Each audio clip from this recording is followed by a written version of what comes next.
Fala galera, se liga, olha só quem voltou. Câmbio do Audi A3 6 marchas. Pessoal, esse câmbio aqui já teve aqui no canal alguns anos atrás.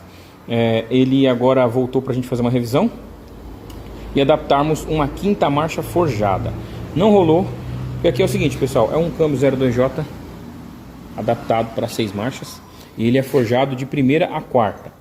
Nós íamos forjar também a quinta marcha, porém a quinta marcha dos 6 marchas ela é diferente e não encontramos nenhum fornecedor que fizesse a peça forjada. Então a gente continuou com quinta e sexta original, porém primeira e quarta é forjado. É um câmbio que dá muita alegria para o cliente, roda há anos com esse câmbio aqui, nunca teve problema.